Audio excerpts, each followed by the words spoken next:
لیکن اس کے برعکس کچھ چہرے تر و تازہ ہوں گے.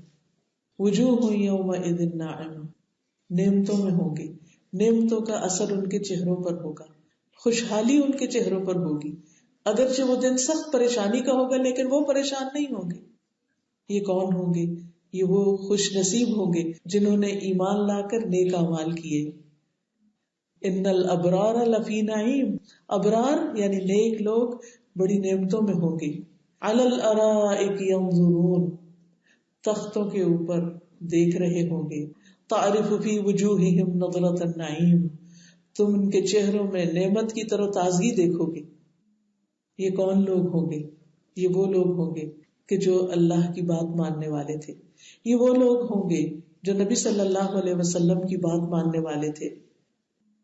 یہ وہ لوگ ہوں گے جو نمازوں کے لیے خوشی سے وضو کرنے والے ہوں گے، کیونکہ وضو کرنے والے چہرے روشن ہوں گے.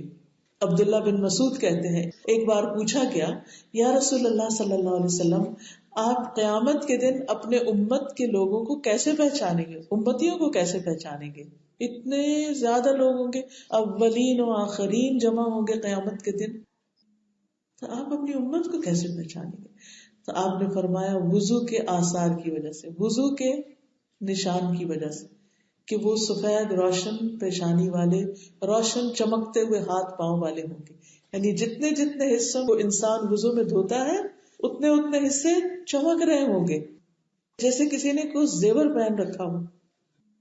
یعنی کہ پاؤں بھی، کونیوں تک ہاتھ بھی اور چہرے بھی دور سے چمک رہے ہوں گے، روشنیاں پھوٹ رہی ہوں گی. نبی صلی اللہ علیہ وسلم ان کو پہچان جائیں گے کہ یہ میری امت ہے. اس لیے کبھی بھی وضو کو اپنے لیے مشکل نہ سمجھیں. شیطان وضو کو بڑا مشکل بناتا ہے. ہوتا یہ ہے کہ نماز تو ہم پڑھ ہی لیں اگر وضو ہو تو، وضو کرنا مشکل لگتا ہے، اور خاص طور پر سردیوں میں اور بھی مشکل لگتا ہے. لیکن ایسے لوگوں سے اللہ بڑا ہی راضی ہوتا ہے کہ جو تکلیف کے باوجود وضو کرے. اور پھر آپ دیکھیے کہ بعض اوقات انسان کو ایسی بیماری ہوتی ہے کہ اس کو وضو زیادہ دیر رہ نہیں سکتا. ایسے لوگوں کو ہر نماز کے لیے وضو کرنا پڑتا ہے. کچھ لوگ تو بڑے خوش قسمت ہوتے ہیں، ایک دفعہ وضو کیا، اور آج کل تو آپ دیکھیے ایک وضو سے 4 نمازیں بھی آسانی سے آپ پڑھ سکتے ہیں. فجر کو اگر آپ ایک طرف کر دیں، ظہر، عصر، مغرب، عشاء تک وضو چلا جاتا ہے. لیکن کچھ لوگ اس کو انجوائے نہیں کر سکتے، ان کو اپنی بیماری یا تکلیف کی وجہ سے بار بار وضو کرنا پڑتا ہے. تو کبھی بھی اس پر پریشان نہیں ہو. آپ یہ کہیں کہ اس سے میری چمک اور بڑھ رہی ہے، اور بڑھ رہی ہے، یہ اللہ تعالیٰ نے میری چمک میں اضافے کا ایک ذریعہ بنا دیا، ورنہ میں کہاں ہر وقت وضو کرتی. خوشی سے جائیں وضو کرنے. اور جب وضو کر رہے ہیں تو یہ بات یاد رکھیں کہ یہ وضو صرف دنیا کی میل کچیل نہیں دور کر رہا میرے چہرے کی، بلکہ آگے کی روشنی ہے. پھر سجدوں کی کثرت کی وجہ سے چہرے چمکیں گے. اب بھی آپ دیکھیے کہ الٹے سیدھے طریقے بتائے جاتے ہیں، سر کے بل کھڑے ہو جاؤ، ساری جو ہے خون چہرے تک آ جائے گا. آپ دیکھیے اللہ سبحانہ وتعالیٰ ہماری نماز جیسی اتنی خوبصورت چیز رکھی ہے کہ دن میں کئی دفعہ ہم زمین پر جاتے ہیں، ٹک کے سر رکھ کے اللہ کا ذکر کرتے ہیں، سارا خون سر کی طرف آ جاتا ہے، چہرہ تر و تازہ اور شاداب ہو جاتا ہے، اور بڑھاپے کے باوجود بھی کم سے کم جھریاں دکھائی دیتی ہیں. اس کا راز یہ سجدے ہی ہیں، دنیا میں بھی اور آخرت میں بھی یہ سجدے ہی انسان کے چہروں کے اوپر روشنی کا سبب ہوں گے. نبی صلی اللہ علیہ وسلم نے فرمایا اس دن میرے امتیوں کی پیشانیاں سجدوں کی وجہ سے روشن اور وضو کی وجہ سے ان کے اعضاء چمک رہے ہوں گے. اسی طرح ایک اور کام جو چہروں کو روشن کرنے والا ہے وہ ہے رسول اللہ صلی اللہ علیہ وسلم کی باتوں کو سن کر، یاد کر کے انہیں آگے پہنچانا، احادیث کو روایت کرنا، سنتوں کا ریوائول. نبی صلی اللہ علیہ وسلم نے ایسے شخص کو دعا دی ہے. فرمایا، سنن ابن ماجہ کی روایت ہے، نضر اللہ امرأ سمع منا حدیثا فبلغہ فرب مبلغ احفظ من سامع. اللہ اس شخص کو تر و تازہ رکھے جس نے ہماری کوئی بات سنی پھر اسے دوسروں تک پہنچایا جیسے اس نے سنا تھا. بعض اوقات جسے بات پہنچائی جاتی ہے وہ ڈائریکٹ سننے والے سے زیادہ سمجھنے والا ہوتا ہے، زیادہ یاد رکھنے والا ہوتا ہے. یعنی ایک وہ شخص ہے جس کو آپ صلی اللہ علیہ وسلم نے سنائی اور ایک وہ ہے جس نے پھر آگے پہنچائی. تو جس نے آپ سے سن کے آگے پہنچا دی، اس نے ایسے شخص کو بتا دی جو بہت ہی اچھی طرح اس کو یاد کرنے والا تھا، اس نے پھر خوب آگے پھیلائی.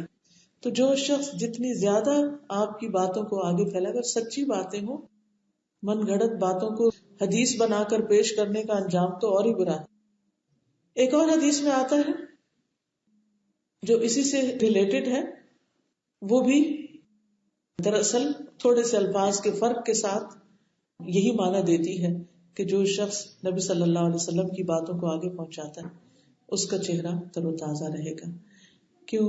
اس لیے کہ یہ ایک بہت بڑا رزق ہے، بہت بڑی نعمت ہے جو انسان کو ملتی. یہ روحانی رزق ہے. نبی صلی اللہ علیہ وسلم کی جو احادیث ہے، ان کا سننا، اس سے حکمت سیکھنا اور پھر اس کو آگے شیئر کرنا، اس سے لوگوں کی زندگی میں بڑی آسانی اور خوشی پیدا ہوتی. آپ کوئی بھی حدیث کی مجلس اٹینڈ کر کے دیکھیں، آپ کے دل کے اندر ایک خاص اطمینان اور ایک خاص خوشی ہوگی. یعنی آپ کا اپنا چہرہ بارونق اور باجمال ہوگا، اور پھر دوسرے تک اس کو پہنچانا. سفیان ابن عیینہ کہتے ہیں جو شخص بھی حدیث طلب کرتا ہے، یعنی حدیث سیکھتا ہے، اس کے چہرے پر رونق اور تازگی ہوتی ہے، کیونکہ وہ اس کام میں دلچسپی لیتا ہے، اس میں مشغول رہتا ہے. نتیجہ کیا ہوتا ہے؟ فضول باتوں سے بچ جاتا ہے. یعنی جب آپ علم سیکھنے میں مشغول ہوتے ہیں تو اچھی اچھی خوش کرنے والی، اطمینان دلانے والی باتیں آپ کو پتہ چلتی ہیں، نئی نئی چیزیں آپ کے سامنے آتی، تو لازمی طور پر کم از کم اس وقت آپ وہ سارے غم بھول جاتے ہیں جو ادھر ادھر کے آپ کو پریشان کرتے ہیں. اور پھر آپ دیکھیے کہ جب انسان کسی علم پر عمل کرتا ہے تو پھر اس کے اندر مزید روشنی آ جاتی ہے، مزید رونق، اور پھر یہ مرتے دم تک. اسی لیے آپ نے کئی مردوں کا چہرہ دیکھا ہوگا، کئی میتوں کا، کہ وہ ایسے لگتا ہے جیسے مسکرا رہے ہیں، بڑے خوبصورت چہرے ہوتے ہیں، اور پھر اسی خوشی کے ساتھ وہ قبر میں اترتے ہیں، اور اسی مسکراہٹ کے ساتھ وہ قیامت کے دن خوش خوش اٹھیں گے روشن چہروں کے ساتھ. پھر اسی طرح اللہ کی خاطر باہم محبت کرنے والوں کے چہرے روشن ہوں گے، یعنی جن کے درمیان دنیا کی کوئی غرض، کوئی لالچ کچھ نہیں تھی، صرف اللہ کی خاطر ایک دوسرے سے محبت کرتے تھے. ابو مالک اشعری کہتے ہیں کہ رسول اللہ صلی اللہ علیہ وسلم نے فرمایا، اے لوگو سن لو، ذہن میں محفوظ کر لو. یعنی ایک بات ہے، اسے سن لو اور اچھی طرح دل میں بٹھا لو. اللہ عز و جل کے کچھ بندے ایسے بھی ہیں جو نہ تو نبی ہوں گے نہ شہید ہوں گے، لیکن ان کے بلند مرتبے اور اللہ کے قریب ہونے کی وجہ سے انبیاء اور شہداء بھی ان پر رشک کریں گے، ان کو دیکھ کے کہیں گے کہ یہ کتنے اچھے لوگ ہیں. اس پر سب سے آخر میں بیٹھے ہوئے ایک دیہاتی نے گھٹنوں کے بل جھک کر اپنے ہاتھ سے نبی صلی اللہ علیہ وسلم کی طرف اشارہ کر کے عرض کیا، یا رسول اللہ صلی اللہ علیہ وسلم، جو انبیاء اور شہداء نہ ہوں گے لیکن ان کے بلند مرتبے اور اللہ کے قریب ہونے کی وجہ سے انبیاء اور شہداء ان پہ رشک کریں گے، اس بات کو ہمارے لیے واضح کر دیں. اس کا مطلب کیا ہے؟ یعنی ان لوگوں کے اوصاف ہمیں بتا دیں کہ کون ہے وہ خوش قسمت، ان کا حلیہ بیان کر دیجئے. نبی صلی اللہ علیہ وسلم اس دیہاتی کا سوال سن کے خوش ہو گئے، اس نے بڑے کام کی بات پوچھی تاکہ بات اور واضح ہو جائے. تو آپ نے فرمایا، یہ نامعلوم لوگوں میں سے کچھ لوگ ہوں گے جو مختلف قبیلوں سے نکلے ہوں گے، ان کے درمیان کوئی قریبی رشتہ داری نہیں ہوگی، کوئی خون کا رشتہ نہیں ہوگا، وہ صرف اللہ کی وجہ سے ایک دوسرے سے محبت کرتے اور اللہ کی رضا کے لیے ایک دوسرے سے اخلاص کا مظاہرہ کرتے تھے. یعنی ایک دوسرے کے لیے کلین ہارٹڈ تھے، کوئی نفرت، بغض، حسد کچھ نہیں، صرف اللہ کی خاطر محبت. قیامت کے دن اللہ ان کے لیے نور کے ممبر رکھے گا، اونچے سٹیج ہوں گے، ان پر بٹھائے گا، ان کے چہرے نورانی کر دے گا، ان کے کپڑے نور کے ہوں گے. قیامت کے دن تمام لوگ خوف زدہ ہوں گے، لیکن وہ خوف زدہ نہ ہوں گے، یہ وہی اولیاء اللہ ہوں گے جن پر نہ کوئی خوف ہوگا نہ کوئی غم ہوگا. کتنی بڑی بشارت ہے یہ، کتنی خوش قسمتی کی بات ہے کہ انسان انسانوں سے صرف اللہ کی خاطر محبت کرے، کسی دنیا کے مقصد، مفاد اور غرض کے لیے نہیں، صرف اللہ کی خاطر. کیوں؟ اس لیے کہ جب کوئی شخص کسی سے اللہ کی خاطر محبت کرتا ہے تو پھر اس کی ملاقات میں بھی اللہ کا ذکر ہوتا ہے، اس کی یاد میں بھی اللہ ہی کی کوئی بات ہوتی ہے. ایسے لوگ ایمان میں اضافے کا سبب بنتے ہیں، اللہ کی طرف لے جانے والے ہوتے ہیں. ان کے نیک اعمال کو دیکھ کر انسان کا نیک عمل کرنے کو دل چاہتا ہے، ان کی مجلس میں بیٹھ کر وہ پرسکون ہوتا ہے، اور اچھی اچھی باتیں وہ کرتے ہیں کہ ان کی باتوں میں نہ کسی کی غیبت، نہ چغلی، نہ کوئی اور چیز، نہ حسد، نہ کچھ. تو ایسے لوگ ایک دوسرے کے لیے خوشی کا باعث دنیا میں بھی اور خوشی کا باعث آخرت میں بھی. اب دیکھیے کہ دنیا کی خاطر تو انسان بزنس کی وجہ سے، بعضوں کا جاب کی وجہ سے، بعضوں کا کسی خاص پروجیکٹ کی وجہ سے لوگ اکٹھے ہوتے ہیں، ان کے درمیان انٹیمیسی ہو جاتی ہے، ایک دوسرے کو چاہنے لگتے ہیں، پسند کرتے ہیں، اکٹھے بیٹھتے ہیں، کھاتے ہیں، پیتے ہیں، دعوتیں، پارٹیاں، سب کچھ ہوتا ہے. یہ سوشلائزنگ انسان کی ضرورت ہے. ون وے اور دی ادر ہر کوئی کسی نہ کسی سے ملتا ہے، اکیلا انسان تو گھبرا جاتا ہے. لیکن جب آپ کسی سے بھی ملاقات کے لیے جانے لگے تو آپ ضرور سوچیں میں کیوں جا رہی ہوں، کیا مقصد ہے، کیا غرض ہے، نیت میں کیا ہے، کیا حاصل کرنا ہے. صرف اللہ کی خاطر اگر محبت ہے. تو ایک شخص اسی طرح ایک شخص سے ملنے کے لیے جا رہا تھا تو اللہ سبحانہ وتعالیٰ نے اس کے راستے میں ایک انسان کی شکل میں فرشتہ بھیجا، جس نے اس سے جا کے پوچھا کہ تم کہاں جا رہے ہو؟ اس نے کہا فلاں بستی میں جا رہا ہوں. کیوں جا رہے ہو؟ میں فلاں شخص سے اللہ کی خاطر محبت کرتا ہوں. اس نے کہا کہ اللہ سبحانہ وتعالیٰ تم سے اس وجہ سے محبت کرتے ہیں کہ تم اللہ کی خاطر اس سے محبت کرتے، اللہ بھی تم سے محبت کرتا ہے. یہ کوئی معمولی بات نہیں ہے، کیونکہ آپ دیکھیے کہ دنیا کا فائدہ اٹھانے کے لیے تو لوگ دور دراز کے بھی سفر کر کے چلے جاتے ہیں، لیکن عموماً دین کی خاطر ان کو لگتا ہے جیسے حاصل کیا ہو، کیا کمائیں گے، کیا لے کر آئیں گے، کیا ملے گا. اگر آپ کسی سے ملاقات کرنے جاتے ہیں اور آپ کے ایمان میں تھوڑا سا بھی اضافہ ہو جاتا ہے تو بہت کچھ لے کر لوٹتے ہیں آپ. یہ معمولی دولت نہیں ہے، ایمان کی دولت سب سے بڑی دولت ہے، اور اس میں اضافہ ہونا سب سے بڑی خوش قسمتی کی بات ہے. اسی طرح آپ دیکھیں کہ جو شخص اللہ کے راستے میں مرتا ہے اس کا چہرہ بھی اللہ سبحانہ وتعالیٰ روشن کر دے گا قیامت کے دن. ایک سیاہ فام شخص نبی صلی اللہ علیہ وسلم کے پاس آیا، کہنے لگا اللہ کے رسول میرا رنگ بھی کالا ہے اور میری بو بھی اچھی نہیں، کیونکہ میرے کوئی خوشبو، کوئی پرفیوم، کوئی ایسی چیز میرے پاس نہیں کہ میں اپنے آپ کو خوشبودار کروں. میں ایک بدصورت آدمی ہوں، میرے پاس کوئی مال و دولت بھی نہیں. اگر میں نے اللہ کی راہ میں جنگ کی اور مارا گیا تو میں کہاں ہوں گا، میرا کیا مقام ہوگا؟ آپ نے فرمایا جنت میں ہوگے. پھر ایسا ہی ہوا، وہ ایک جنگ میں مارا گیا. نبی صلی اللہ علیہ وسلم اس کے پاس آئے اور اس کو بشارت دی قد بیض اللہ وجہک وطیب ریحک واکثر مالک، اللہ نے تیرا چہرہ سفید اور منور کر دیا، تمہاری بو کو خوشبو سے بدل دیا اور تمہیں مالدار کر دیا، تم کامیاب ہو گئے. لسعیہا راضیہ، یہ سفید چہروں والے، روشن چہروں والے اپنی کوشش پہ راضی ہوں گے. دائیں ہاتھ والوں کی، یعنی جن کا نام اعمال ان کے دائیں ہاتھ میں دیا جائے گا، ان کی خوشی کا کیا ٹھکانہ ہوگا، کیونکہ ان کا حساب بہت آسان ہوگا. اللہ تعالیٰ دیکھیں گے اور ان سے درگزر کریں گے، اور انہیں خواہش ہوگی کہ وہ سب کو اپنا اعمال نامہ پڑھائیں، سب کو دکھائیں دیکھو یہ تھے وہ کام. دنیا میں تو چھپا کے کام کرتے تھے، کسی کو بھی نہیں بتاتے تھے کہ وہ کیا کیا نیکی کے کام کرتے ہیں. اور اللہ سبحانہ و تعالیٰ جب ان کو وہ دکھائیں گے قیامت کا دن تو پھر وہ خوش ہو کے کہیں گے ہاں اقرؤ کتابی، آؤ دیکھو میری کتاب پڑھو. انی ظننت انی ملاق حسابیہ، مجھے یقین تھا کہ میں اپنا حساب ضرور پاؤں گا. فہو فی عیشۃ راضیہ، تو وہ دل پسند زندگی میں ہوگا. فی جنت عالیہ، بلند جنتوں میں. قطوفہا دانیہ، جس کے پھلوں کے گچھے لٹکے ہوئے ہوں گے. جنت کی بلندی اور جنت کا حسن. آپ جانتے ہیں کہ جنت کے 100 درجے ہیں. حدیث میں آتا ہے، مسند احمد کی روایت ہے، جنت میں 100 درجے، ہر 2 درجوں کے درمیان اتنا فاصلہ ہے جتنا زمین اور آسمان کے درمیان ہے. ایک جنت دوسرے کے مقابلے میں اتنی اونچی. دنیا میں آپ دیکھیے کہ جب ایک انسان دوسرے سے مال و دولت میں زیادہ ہوتا ہے تو few 100,000 کا ہی فرق ہو سکتا ہے.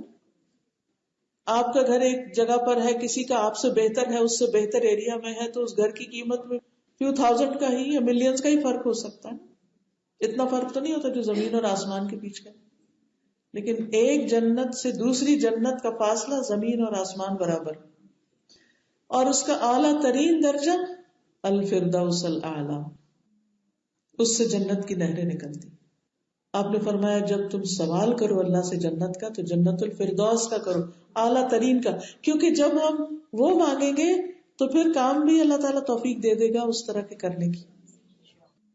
فی جنت عالیہ، چمکتے چہروں والے کہاں ہوں گے؟ فی جنت عالیہ، بلند جنتوں میں.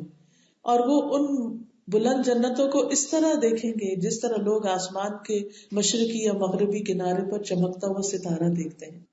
مغربی کنارے پر جب چاند دیکھتے ہیں نا تو اس کے قریب چمکتا ستارہ نظر آتا ہے، اور جب چاند آخری مہینے میں جانے والا تو صبح کے وقت آپ کو مارننگ سٹار دکھائی دیتا ہے، کیونکہ ان کا ایک دوسرے سے افضل ہوگا، اعلیٰ ہوگا. لوگوں نے عرض کیا کہ اللہ کے رسول یہ تو انبیاء کے مقام اور ان کے مراتب ہوں گے، وہاں تک ہم کیسے پہنچ سکتے کہ اتنے اونچے؟ آپ نے فرمایا کیوں نہیں، اس ذات کی قسم جس کے ہاتھ میں میری جان ہے، جو لوگ اللہ پر ایمان لائے اور رسولوں کی تصدیق کی وہ ان مقامات کو پا لیں گے. پھر جنت کی وسعت آسمان و زمین کے برابر. اب دیکھیں کہ دنیا میں ہمیں پتہ چلتا ہے نا فلاں کا گھر اتنے ایکڑ میں ہے، آنکھیں کھل جاتی ہیں، اتنے ایکڑ میں ایسا گھر بنا لیا، کیسے بنایا، کیسے وہ سب کچھ حاصل کیا، کیا کیا لگایا ہوا اس میں، کس کس طرح کے گارڈنز ہیں، کیسے مینٹین کیا ہوا ہے. اور پھر جب اس کی کوئی ڈسکرپشن بتاتا ہے تو ہمارا دل للچا جاتا ہے کہ ہمیں بھی کچھ کرنا چاہیے اور ویسا ہی گھر بنانا چاہیے. ہم بھول جاتے ہیں کتنی زندگی ہوگی، کتنی باقی، بنا بھی لیا زیادہ، کتنے سال رہ لیں گے اس میں. اعلیٰ سے اعلیٰ ترین گھر بھی دنیا میں مل جائے، میکسیمم کتنے سال اس میں رہ سکتے ہیں، انجوائے کتنا کر سکتے. اور یہاں پر خاص طور پہ جب ہر کام خود ہی کرنا ہو، اور پھر ہر کچھ عرصے کے بعد کبھی آپ روف چینج کر رہے ہیں، کبھی ونڈوز چینج کر رہے ہیں، کبھی کچھ اور چینج کر رہے ہیں، چین سے تو بیٹھے ہوئے نہیں ہیں، جتنے مرضی اچھے گھر بنا لیں. لیکن کبھی میں سوچتی ہوں جب میں جنت کی ڈسکرپشن پڑھتی ہوں، سنتی ہوں، تو میں کہتی ہوں کیا واقعی مجھے یقین ہے، میرا ایمان ہے، میں نے اس وعدے کو سچا سمجھا کہ ایسا ہی ہے. ہم سمجھتے ہیں پتہ نہیں ہوگا، ابھی تو یہ جو دنیا میں نظر آ رہا ہے اس کے پیچھے بھاگے. نبی صلی اللہ علیہ وسلم سے پوچھا گیا جنت کس چیز سے بنی ہوئی ہے؟ آپ نے فرمایا ایک اینٹ سونے کی، ایک چاندی کی، اور اس کا سیمنٹ کستوری ہے، اس کی مٹی زعفران ہے، اس کے سنگریزے موتی اور یاقوت کے ہیں. یہ اعلیٰ ترین جنت العالیہ، جنت عدن بھی جس کو کہتے ہیں. پھر اسی طرح آپ نے فرمایا جنت میں 2 باغ ہیں، ان دونوں کے برتن اور ان کا دیگر ساز و سامان چاندی کا ہوگا، اور 2 باغ ان کے برتن اور ان کا سامان سونے کا ہوگا. وہاں بھی درجے ہیں، ایک جنت میں سونے کا سب کچھ اور ایک میں چاندی کا سب کچھ. جس کے عمل سونے جیسے اس کا مقام انجام سونے جیسا. تو گویا جو جس درجے کا کام کرے، جس کوالٹی کا کام کرے، جتنی محنت کر لے. ابو ہریرہ کہتے ہیں کہ اس کی سیڑھیاں، یعنی جنت کی تعریف بیان کرتے کہتے اس کی سیڑھیاں یاقوت اور موتیوں کی ہوں گی. اگر کسی کے کڑے پر بھی کچھ لگے ہوئے ہو نا ہیرے جواہرات، تو وہ بھی ہم دیکھ کے دوبارہ دیکھنے کا دل چاہتا ہے کہ کیا پہنا ہوا ہے. کہاں سیڑھیاں اور ان کی ریلنگ، ان پر ہی ہیرے جواہرات جڑے ہوئے ہوں گے کہ جب انسان ان پہ چڑھے تو کتنا اس کے لیے حسین منظر. اور اس کی نہروں کی کنکریاں موتی ہوں گی. پھر اسی طرح رسول اللہ صلی اللہ علیہ وسلم نے فرمایا کہ اللہ سبحانہ وتعالیٰ نے جنت کی دیوار کا سونے اور چاندی کی اینٹ سے احاطہ کیا، پھر اس میں نہریں کھودی، اس کے درختوں کو کاشت کیا. جب فرشتوں نے اس کے حسن و جمال کو دیکھا تو کہا جنت تو کتنی خوش نصیب ہے، تو بادشاہوں کی منزل ہے. یعنی بادشاہ سے مراد نہیں دنیا میں بادشاہ بن گیا وہ وہاں بھی ہوگا، اس سے مراد چاہے کوئی معمولی انسان ہو، معمولی شکل کا، جس کے پاس دنیا کا کوئی مال و دولت نہ ہو، لیکن ایمان اور عمل صالح ہے، اخلاص ہے، تو اس کی وہ منزل ہے. اور ان سب چیزوں سے بڑھ کر فرمایا لا تسمعوا فیہا لاغیہ، اہل جنت کو لغو باتیں نہیں سنے، فضول باتیں نہیں سنے، یعنی جو آپ نہیں سننا چاہتے وہ آپ کو نہیں سنایا جائے. دنیا میں آپ دیکھیے کہ بعض اوقات آپ کے پاس ہر نعمت ہوتی لیکن آپ کا کمپینین زبان کا اتنا برا ہے کہ اٹھتے بیٹھتے گالیاں دیتے ہیں. کئی لوگوں کو یہ مسئلہ ہوتا ہے. شادی کسی ایسے شخص کے ساتھ ہوتی ہے تو بعض اوقات عورت بہت بد زبان ہوتی ہے، بعض اوقات مرد بہت بد زبان ہوتا ہے، بعض اوقات گھر میں کوئی بزرگ رہ رہا ہے وہی بہت بد زبان ہوتا ہے. بعض اوقات بچے بہت بدتمیز اور بد اخلاق ہوتے ہیں. انسان کی بنائی ہوئی دنیا کی جنت صرف برے انسانوں کی وجہ سے ہر نعمت یعنی کہ انسان کے لیے بیکار ہو جاتی.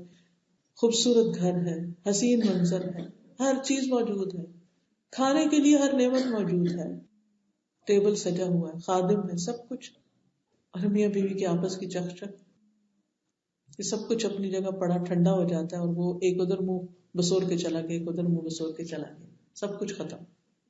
جنت میں ایسا کچھ بھی نہیں ہوگا. جنت میں لوگوں کی باتیں بڑی اچھی ہوگی کہ ان سے انجوائے کرے گا انسان. دیکھیے کہ دنیا میں پاسبل ہی نہیں.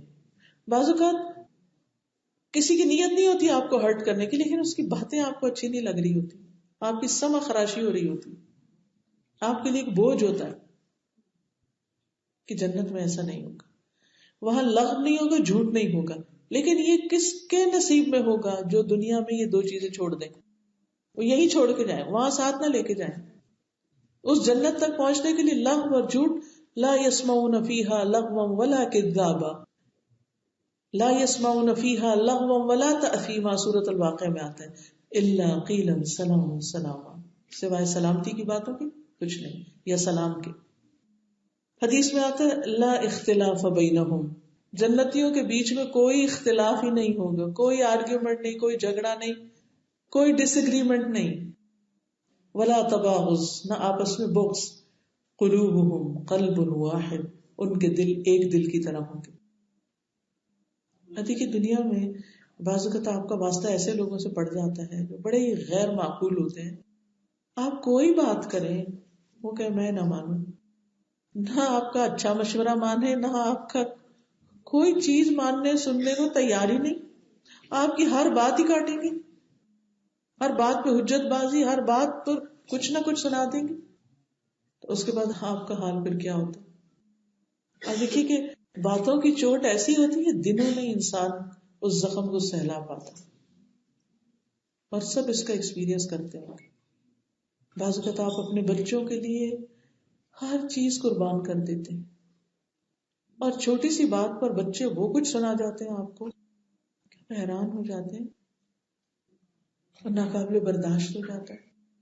لیکن جنت میں ایسا کچھ بھی نہیں، کیونکہ جن پر احسان کیا ہوتا ہے نا ان کی پھر بد اخلاقی اور ان کی بدتمیزی بھی زیادہ بری لگتی. پھر ہر سانس کے ساتھ تسبیح چل رہی ہوگی. اس کا مطلب ہے کہ دنیا میں بھی ایسے لوگ خوب اللہ کا ذکر کرنے والے ہوں گے، اللہ کی پاکی بیان کرنے والے، اللہ کی تعریف بیان کرنے والے، اللہ کی بڑائی اور عظمت بیان کرنے والے، کیونکہ وہ دلوں میں رچی بسی ہوئی ہے نا. سبحان اللہ، الحمدللہ، اللہ اکبر. اور یہ ان کی زبانوں سے اس طرح نکلے گا جیسے سانس منہ سے نکل رہا ہوتا ہے، کوئی ایفرٹ بھی نہیں لگانی پڑے گی. اور صبح و شام اللہ کی تسبیح کریں گے. حدیث میں آتا ہے یسبحون اللہ بکرۃ وعشیا، اور پھر فیہا عین جاریہ، وہاں نہریں جاری ہوں گی، چشمے جاری ہوں گے. قرآن مجید کے دیگر مقامات پر بھی باغوں اور چشموں کا ذکر ملتا ہے. اور مقربین کا چشمہ ایسا ہے جس میں سے مقرب شراب پیئیں گے. مزاجہ من تسنیم عینا یشرب بها المقربون، جوش مارتے چشمے، یعنی نیچے سے اوپر فواروں کی طرف پھوٹ رہے ہوں گے. پھر سلسبیل ہوگی، سلسبیل کا چشمہ جس سے وہ پانی پلائے جائیں گے. جنت کی آبشاریں ہوں گی، ماء مسکوب. مسکوب کا مطلب وہ پانی جو گرایا جا رہا ہوگا. جیسے نیاگرا فال میں آپ جائیں نا تو آپ فال جب دیکھ رہے ہوتے ہیں تو دیکھتے ہی چلے جاتے ہیں. جنت میں ایسے کئی اس سے خوبصورت ترین مناظر ہوں گے. ظل ممدود وماء مسکوب، پھر دودھ، پانی، شہد اور شراب کے سمندر ہوں گے. ان سمندروں سے پھر نہریں نکلیں گی. ایک نہر کا نام کوثر ہے، انا اعطیناک الکوثر، جس کا پانی دودھ سے زیادہ سفید، شہد سے زیادہ شیریں اور برف سے زیادہ ٹھنڈا، اور اس میں مسک کی خوشبو ہوگی. پھر اسی طرح جنت کی نہریں ٹیلوں یا مسک کے پہاڑوں کے نیچے سے نکلیں گی. آپ خود سوچیں پھر ان کے اندر سے خوشبو کیسی آ رہی ہوگی. فیہا سرر مرفوعہ، جنت کی اونچی مسندیں، جنت کے پلنگ. فرش مرفوعہ سورۃ الواقعہ میں آتا ہے، یعنی ان کے بچھونے جو ہوں گے وہ اونچے ہوں گے. اب آپ دیکھیں دنیا میں بھی بعض لوگ کے یعنی فیشن کبھی کبھی نکل آتا ہے کہ وہ بیڈ جو ہے وہ کبھی بہت نیچے رہتا ہے کبھی بہت اونچے اونچے، چڑھنا بھی مشکل. وہاں ایسا کچھ مسئلہ نہیں. پھر سونے اور جواہرات سے بنے ہوئے ہوں گے، ان پہ آرام کر رہے ہوں گے، تکیے لگائے آمنے سامنے بیٹھے باتیں کر رہے ہوں گے. ہم وازواجہم فی ظلال علی الارائک متکئون، وہ اور ان کی بیویاں گھنے سایوں میں تختوں پر تکیہ لگائے ہوئے ہوں گے. واکواب موضوع، جنت کے برتنوں کا ذکر ہے، ان کے آگے پیالے رکھے ہوئے ہوں گے، سونے کے تھال اور پیالے بھر کر پھرائے جائیں گے، ایسی چیزیں جن کی دل خواہش کریں گے اور آنکھیں لذت پائیں گی.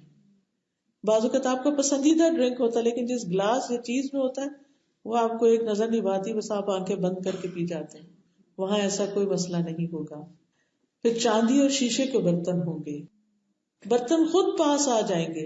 حدیث میں آتا ہے جنت والوں میں سے ایک شخص جنت کی شراب پینے کی خواہش کرے گا تو اس کو ایک برتن، جو ایسا برتن جیسے کیتلی ہوتی ہے، جگ جیسے ہوتا ہے نا ہمارا جگ کنڈے والا، خود بخود اس کی طرف بڑھائے گا، اس کے ہاتھ میں آئے گا، پھر وہ پی لے گا، پھر وہ برتن واپس اپنی جگہ چلا جائے. ہاں دیکھیے دنیا میں بعض اوقات پیاس لگی ہوتی ہے لیکن آپ کہتے ہیں کون اٹھے اور پانی بھر کے لائے. کوئی ہو جو اللہ کا بندہ پانی لا دیتے ہیں، کبھی کسی کام میں ایسے لگے ہوئے تھے لیکن وہاں بس خواہش کرنے کی دیر پانی خود اٹھ کے آ جائے گا اور جو پینا ہوگا آ جائے گا. وَنَمَارِقُ مَصْفُوفَةٌ وَزَرَابِيُّ مَبْثُوثَةٌ، جنت کے قالین، ایسے قالین جو سرسبز، نادر، نفیس اور بچھے ہوئے، اور جگہ جگہ مختلف طرح کے بچھے ہوئے، اور ان پہ تکیے لگے ہوئے، ریشم کے بچھونے جیسے سورۃ الرحمن میں آتا ہے متکئین علی فرش بطائنها من استبرق وجنى الجنتین دان. جنتی ایسے بچھونوں پر تکیے لگائے ہوں گے جن کے استر ریشم کے ہوں گے. استر ہوتا ہے اندر کا حصہ، تو جو اندر کا اتنا خوبصورت ہوگا تو باہر کیا ہوگا پھر. تو یہ ہے دو مختلف انجام، وجوہ یومئذ خاشعہ کا انجام اور وجوہ یومئذ ناعمہ. تو جیسے عمل ویسے چہرے، جیسے چہرے جیسے لوگ ویسے انجام.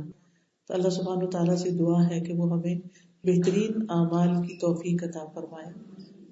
اور اس کے لیے سورت کے اختتام پر اللہ تعالیٰ فرماتے ہیں کہ انہوں نے کبھی اونٹ پر غور و فکر نہیں کیا کہ وہ کس طرح پیدا کیا گیا، یعنی اللہ کی قدرت کو پہچانے، اللہ کی عظمت کو جانے تاکہ اللہ کی عبادت میں دل لگے. اب دیکھیے کہ اونٹ کا ذکر خاص طور پر اس لیے کیا گیا کہ یہ وہ واحد جانور ہے جس پہ بوجھ بھی لادا جاتا ہے، جس کا دودھ بھی پیا جاتا ہے، جس کا گوشت بھی کھایا جاتا ہے اور جس کی کھال بھی استعمال ہوتی ہے. یعنی یہ کسی اور جانور میں چار خوبیاں اکٹھی نہیں جس طرح اونٹ کے اندر ہے.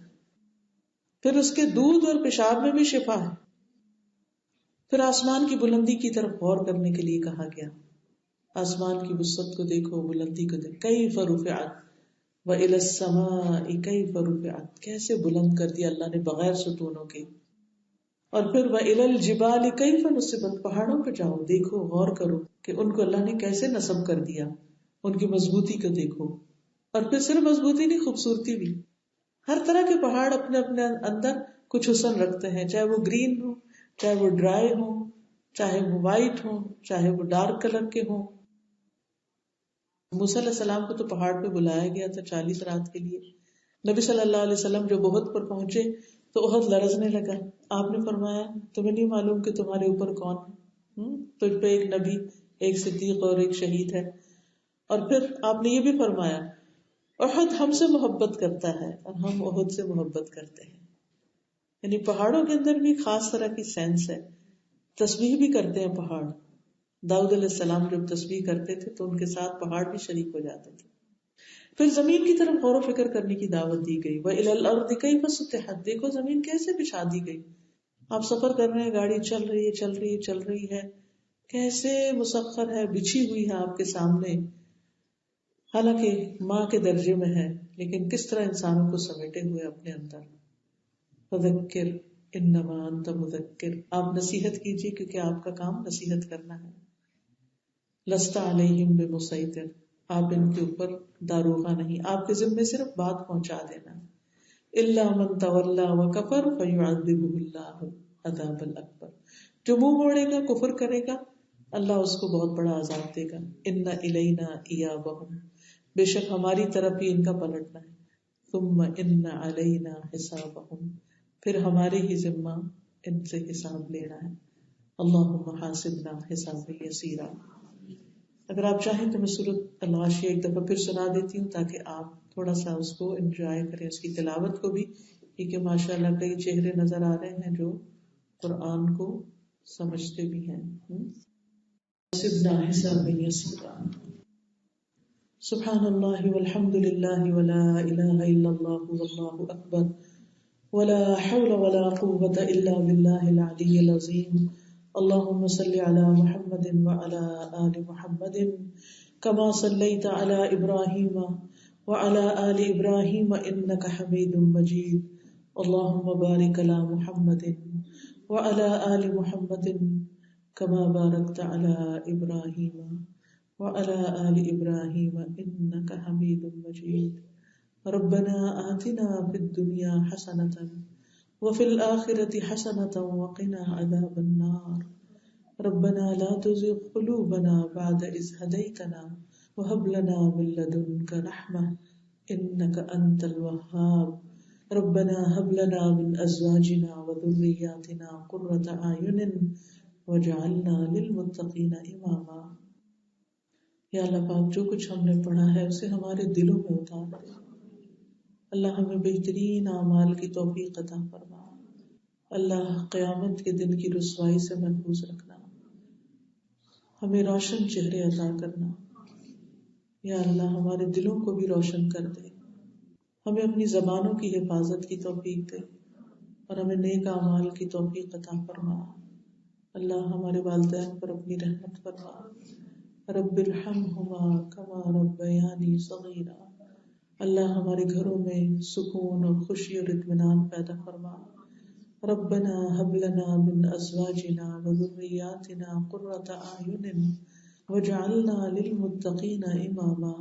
اللہ ہماری اولادوں کی اصلاح فرما.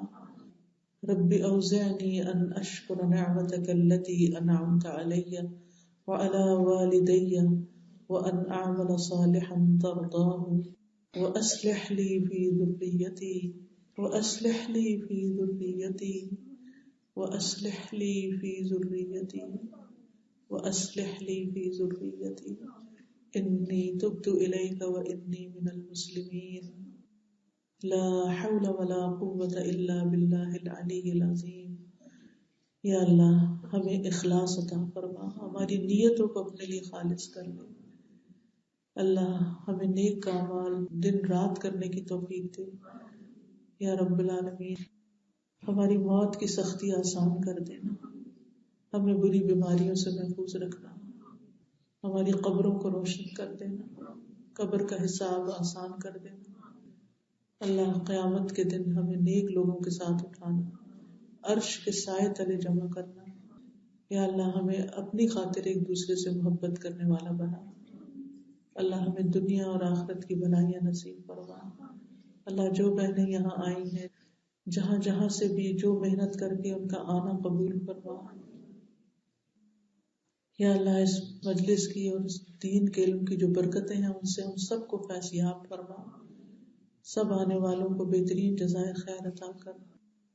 یا اللہ جنہوں نے اس مجلس کو قائم کرنے کا انتظام کیا انہیں اس کی بہترین جزا دے. ان کے لیے صدقہ جاریہ بنا اس کو. یا اللہ ہم سب کی دنیا اور آخرت کی تمام پریشانیاں دور فرما. سب بیماروں کو صحت عطا فرما. سب دکھی لوگوں کے دکھ دور فرما.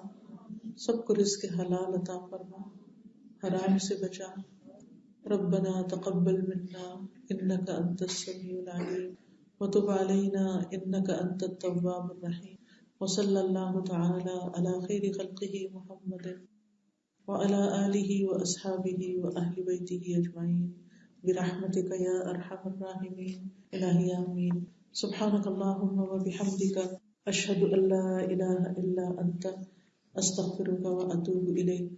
السلام علیکم ورحمۃ اللہ وبرکاتہ.